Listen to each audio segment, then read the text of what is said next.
તો આગળ સમાચારમાં વાત કરીએ. સમાચાર સુરતથી સામે આવ્યા છે, જેમાં સુરતમાં એસબીઆઈમાં લૂંટનો આ મામલો સામે આવ્યો છે.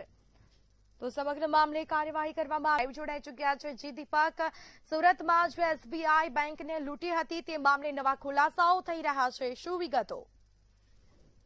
જી બિલકુલ, જે 27 મહિને રોજે બેંક લૂંટ થઈ હતી ત્યાર પછી જે આરોપીઓ છે એ પોલીસને ધબકા દઈને ભાગી ગયા હતા. ખાસ કરીને જયારે આરોપીઓ ભાગ્યા હતા ત્યારે ચંદન નામની વ્યક્તિ છે જેને ભાગવામાં જે હેલ્પ કર્યું હતું એ ખુલાસો સામે આવ્યો છે. ખાસ કરીને બેંક લૂંટમાં છે જે મોટો ખુલાસો કહી શકાય છે કે જે સુરત છે ભરૂચ સોમનાથ ભાગવા માટે જે ચંદન આરોપી છે એ હેલ્પ કર્યો હતો અને જે હિસાબે પોલીસને હજી પણ જે ખાલી 93,000 જ એના લૂંટને રિકવર કરી શક્યું છે. ખાસ કરીને હજી પણ 48 લાખ से अधिक રકમ છે જે હજી બાકી છે અને જે હથિયાર યુઝ કરવામાં આવ્યું હતું લૂંટમાં એ પણ વધવાનું બાકી છે.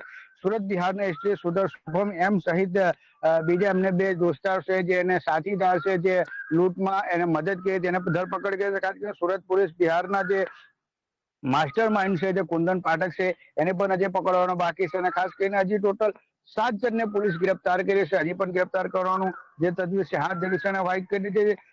જ્યારે માસ્ટર માઇન્ડ કુંદન બેંકમાં જે લૂંટ ને પ્લાનિંગ બનાવ્યું ત્યારે એ જેલમાંથી બેઠા પ્લાનિંગ બનાવ્યો હતો ને આ જે બધા ચોરો છે એમને કશે યુપી કશે બિહારથી એ લોકોને અહીંયા મોકલવામાં આવ્યું હતું ને 7 થી 8 દિવસે રેકિંગ કર્યા બાદ આ લોકો લૂંટને અંજામ આપ્યો હતો. ખાસ કરીને ચોરીને જે બાઇક અને નંબર પ્લેટ ખોટો ઉપયોગ કરવામાં આવ્યો હતો જેના એ આધારે પોલીસ પણ સીસીટીવી ના આધારે પણ તપાસ કરતી હતી. પણ ખાસ કરીને પોલીસને હજી એક નામ સામે આવ્યું છે જે અફઝલ કહીને છે જેના એકાઉન્ટમાં 93,000 ગયા હતા. એ અફઝલ કોણ છે ને એને આ લૂંટથી શું કનેક્શન છે એ બાજુ પણ તપાસ કરી છે. ખાસ કરીને વાત કરી કે પોલીસે જે હજી પણ 50 લાખની લૂંટમાં ખાલી 93,000 રૂપિયા રિકવર કરી ચૂકી છે અને ખાસ કરીને જયારે જે લૂંટમાં હથિયાર વપરાઈ હતી એ પણ લૂંટવા રિકવર કરવાનું બાકી છે.